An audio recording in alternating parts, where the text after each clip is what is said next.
It's incredible, but do you know who was one of the first to talk about a conspiracy about very serious referee corruption at the national team level? Lionel Messi. It's amazing everything that's being said on social media, and it's all based on what's happened in recent years. And those who support that theory are being called conspiracy theorists. And aren't they saying exactly the same thing that Messi said a few years ago? Let's quickly recall those statements, which were tremendous. They really were tremendous at the time. And of course, they weren't made for no reason. When someone as important as Messi comes out and says such serious things like those, was it just because he felt like it or because he was trying to achieve something? Obviously, the opposite, and it really is. Anyway, that was about 6 or 7 years ago, 7 years, but everything started before that. Let's go over how that whole process unfolded. Let's listen to it because honestly, I really didn't remember it. Yesterday, I watched it again and thought, wow. But I didn't show you this image in the last video. The last video, so I don't repeat myself too much here, is the post-match video. It's the one where I react to what happened yesterday. And I have it uploaded there. Check it out. If you haven't seen it before this one, watch it first because it will make a lot more sense if you see it before. Basically, what I say there is that indeed what seemed the strangest to me, even though these are actions that can be defended from a referee's point of view, is Egypt's goal. There's a foul way back in the Jurassic about the goal then before in the other corner, something like that, I don't know. Okay, but it can more or less be defended. A very light stomp and all that, yeah. But what I was saying is that if later there's a goal by Argentina, you don't do the same thing no matter how minor the foul against Salah is, which is very minor, but it's still a foul for Argentina's goal. You don't do the same thing no matter how minor the foul against Salah is, which is very minor, but it's still a foul. So there's already a double standard. Watch out, watch out. That's if we don't even mention when Salah was going alone and they called a foul on him, which was prehistoric. It was incredible too. That to the goal, the prehistoric one, those corner courts. It could be a play, right? Or do I have it around here? But I just saw now that they've deactivated the multimedia content, right?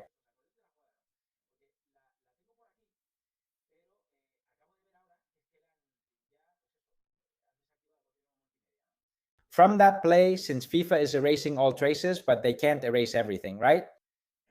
You remember the play, right? There were several fouls and other events. I'll give a few examples. Let me show you before I forget. And what you are seeing about that grab, I'll get to that now. But for example, in the match against Austria, the Argentina versus Austria match, there was a foul at the start of the play that led to Messi's goal. A foul committed against an Austrian player in the center of the field. That's where the play began, leading to Messi's goal. I'm not sure if it was the first or second. Wait, the foul is right here. I can't show the whole play because then, if not, they're going to do to me what they did to that guy on Twitter on X. They're going to do it to me. They're going to do it to me here. But the guy controls it. He puts his body against the Argentine defender. And there's some initial contact. There was a first contact. We talked about this play at the time. There was initial contact, and while the Argentine player touched the ball, he first hit the Austrian. That play was never reviewed, and it was a foul. It looked bad because we're dealing with the broadcast issue again. Why didn't they show the one with Salah yesterday when he was left alone? Not just in front of the goalkeeper, but still in his own half. But come on, he had space to run there. Yeah, sorry. He had already passed the last defender, and we didn't see that clear replay like we did with the other one from the match against Austria, right? But here there was a foul at the start of the play. Nothing. That's why we say it's mainly about a double standard. And like I said, in that play, if they already reviewed the one with Egypt, they should have reviewed that foul on Salah. The thing is, in that play with Salah, it would have been a penalty for Egypt with 2 on the scoreboard. And well, it would have been, why not? Because here, you can see that play with Salah would have been a penalty for Egypt with 2 on the scoreboard, and Argentina would have been on the verge of being eliminated from this World Cup. And of course, in that case, that's what a lot of people are complaining about regarding yesterday's match. If people here talk about conspiracy theories and claim others are against us, it only makes us stronger. These ways of strengthening ourselves are actually quite effective. If that's the case, and look, if you're Argentina, I can understand that they're using it in the locker room to motivate themselves. I actually said it in yesterday's video. This makes them stronger. Not just the comeback, but also everyone is against us. This is older than football itself. All right? But people have every right, a lot of people have every right to complain and to think something strange is going on. because of his behavior, especially at the World Cup in Qatar. There's a remarkable stat here. Argentina is already the team with the most penalties awarded in their favor in World Cup history. And in recent years, I don't remember since when it started. Well, no, in the last 2 World Cups, right? They've already had 8 penalties in their favor, and the next team in that ranking has only 3. So, when we talk about the Negreira case and Barca, like those 2 years with no penalties against them, it really makes you wonder. Besides, there's another fact. Is the team that has to commit the most fouls before getting a yellow card. Another very Barca-like fact, which we've been talking about for all these seasons. Although the second one there is Spain, to be fair, it's the team that, after Argentina, has to commit the most fouls before getting a yellow card. But honestly, I haven't seen any favoritism towards Spain in this World Cup, and even less in the previous one. But honestly, they're leading the rankings in all those aspects, and you think, come on. But that's why I say, Infantino, how has he behaved now with the host? Taking away the red card from Valbuena Balbun in a decision, in an unbelievable power move, unbelievable. That's something absolutely historic, like the President of the United States saying, yes, I already made the call because I didn't think it was right. Hey, we've talked little about that on this channel. I made a video about it. But then I didn't go back to it because Spain qualified, then Argentina came along and all that, and I haven't returned to that topic, and now the United States has been eliminated. But it's unbelievable. It's incredible. Therefore, people say, hey, it's a double standard. In one case, he saves, in the other, he doesn't, and so on, you know?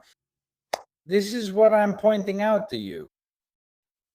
He was also talking about this play, which happens right before the contact with Salah, which then ends with Argentina's goal. And McAllister gives away a penalty because it is a penalty. In yesterday's video, I was saying, no, but if the ball doesn't end up near that Egyptian player and so on, the referee is going to tell you that, well, there's no impact on the play. Yeah, but McAllister is an old fox, or a real pro, by the way, and a very old fox, very experienced. He knew exactly what he was doing, and those of us who have played football know it. Many times a defender, just by touching you a little, messes you up, destabilizes you, doesn't let you get there. The Egyptian doesn't make it, and maybe wouldn't have anyway, but he doesn't reach it.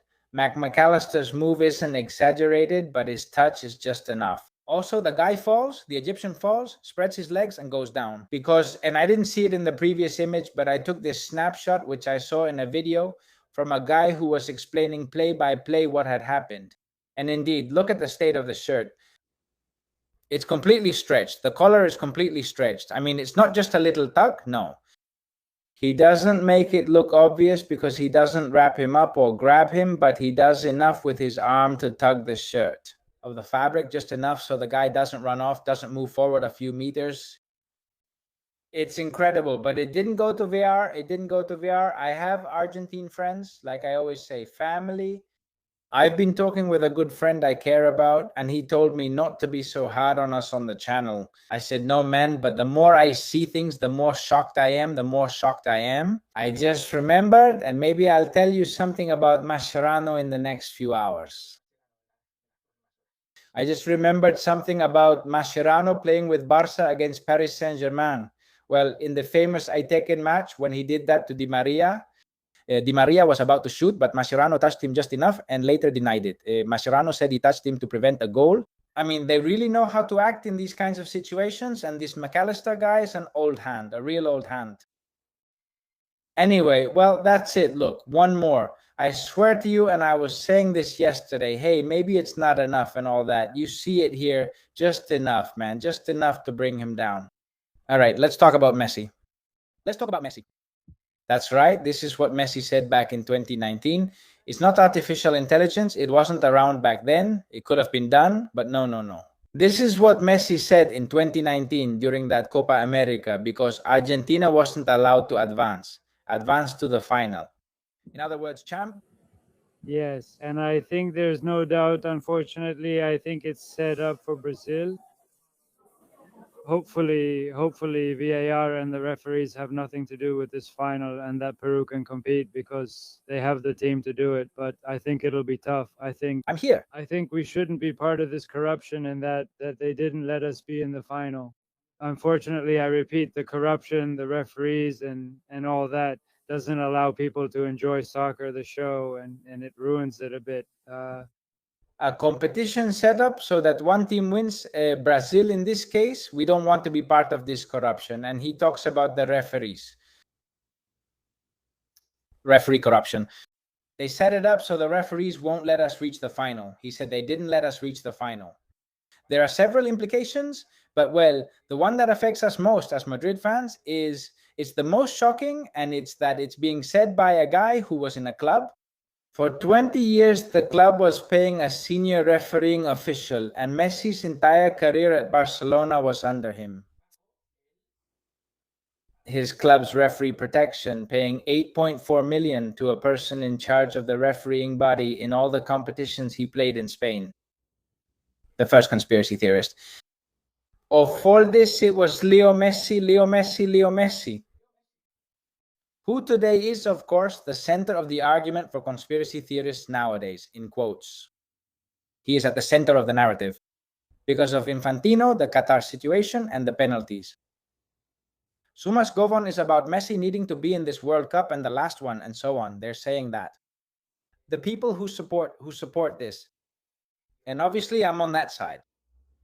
And I swear to you that at the beginning of this World Cup, I wanted to set aside the whole Qatar situation because, as I always said, beyond the penalties, this team was a group of men on a mission. They were all playing for Lionel Messi, and Messi had a great World Cup. Say what you want about all the penalties, but he had a great World Cup.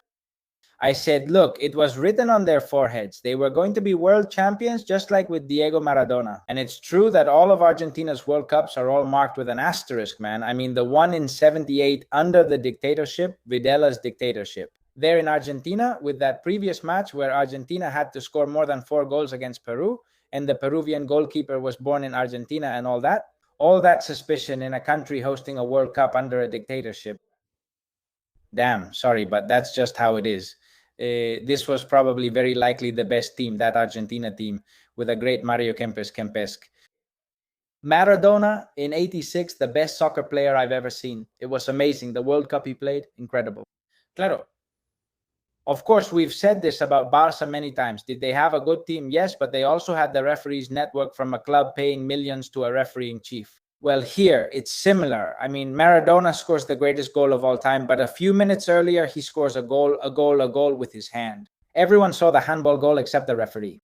Damn, it's just that, of course, the one who wins, the one who wins in Qatar is just the way it is. And now this one, well, there are people who are, of course. Well, there are several of us who are already used to this kind of thing, but even so, this really starts to bother you a lot because you've already seen how FIFA works and you've experienced it firsthand. I'll get Argentina out of the way. Korea 2002, the referees against Spain and against Italy because they happened to cross Korea's path. The referee from the Italy-Korea match was caught years later or months later at the New York airport with drugs, a guy who was easy to bribe. Senes Ercik was, I've mentioned this in more than one video, Senes Ercik was the person in charge of the FIFA referees at that World Cup. Yes, the one who later was at UNICEF and UEFA, and who made it to the semifinals of that tournament. Senes Ercik, where is he from? Turkey.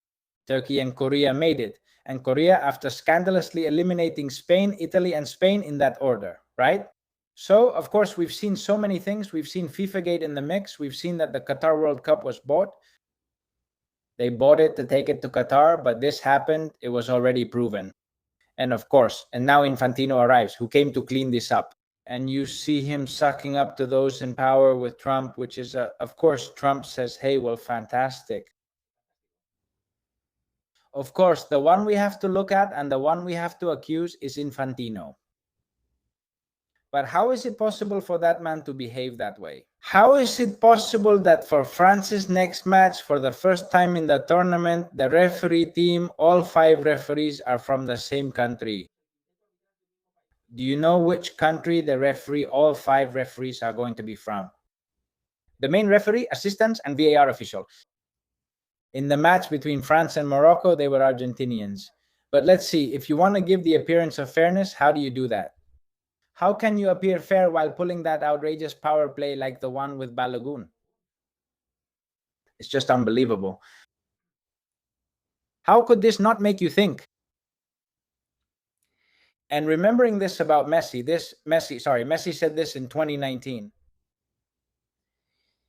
If we go back in time, in 2016, Messi appears in a quick interview like this, there with the media when he lost the Copa America Centenario final in the United States. Against Chile, second consecutive final, and in a penalty shootout, which they lost against Chile. I was at the one in 2015 in Chile with Bein Sports. 2016, they lose again. Messi cries, misses a penalty, cries, and says, "For me, I'm done with the national team."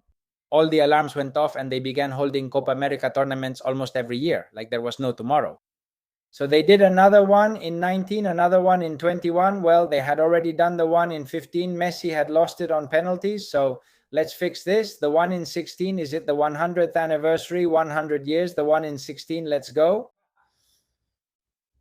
And then the one in 19, the one in 21, you say, damn, wasn't it every 4 years? And it turns out that from 15 to 21 in 6 years, they had done 1, 2, 3, and 4, 4. In 6 years, 4, 4, and it was supposed to be a competition every 4 years, right? He finally won in 21, so they were at ease. But in 19, the alarms went off again. So, of course, Messi, this isn't trivial. Messi didn't do this for nothing. He did it to achieve something. And from that moment on, what happens? Well, now Messi doesn't think anything is set up at all, but the rest of humanity does. Well, not everyone, right? But many people do. Was Messi considered a conspiracy theorist at that time? Was he one? Aren't we now? What's going on? Hope everything goes well for you. If you liked the video, please like, subscribe, comment, share, and hype it up. It helps a lot. See you next time. Bye.